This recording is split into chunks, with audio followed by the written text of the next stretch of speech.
we learned sort of early on that if we have a disagreement, that like Jen is like, I need to take like an hour to myself, and I'm like, we have to argue about this immediately.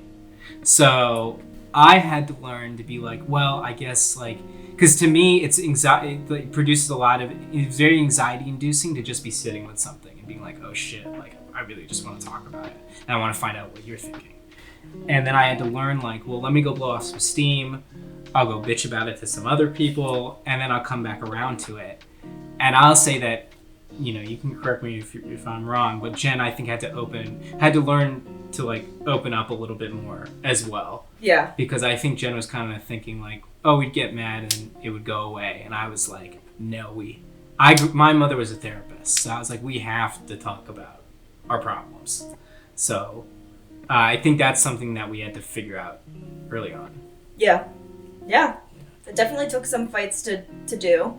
And it's definitely scary, like, looking at your partner who's, like, looking at you so seriously, like, trying to speak about this serious issue, and you're just like, I really don't want to be here. But then you learn that you have to do that. I think in a lot of other relationships I've been in, I've been worried about bringing anything up. Because I'm like, oh, if I bring this up, it'll push them away, blah, blah, blah.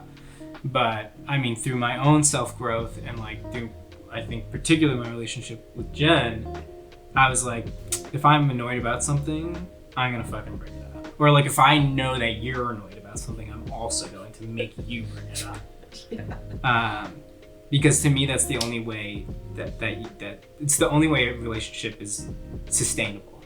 Even earlier today, I was like, when we were walking, we walked to get Chipotle, and I was just hangry and just annoyed for no reason, literally no reason. I was just annoyed, and Sam could tell that I was annoyed and was like, okay, what's up? Why do you have an attitude? And I was like, he was like, are you hangry? And I'm just like, yeah, but like, he was like, well, if there's something else, what else is there? And I was like, nothing, like, I'm just annoyed. And then I realized I couldn't even get annoyed. I couldn't even stay annoyed at you because I was annoyed that you wouldn't let me be annoyed at nothing. Yeah. Yeah. I just wanted to be annoyed. Yeah. But, well, because I was like, oh, are you okay? And she's like, yeah, I'm just walking. I'm like, oh, you sound great. This is really pleasant.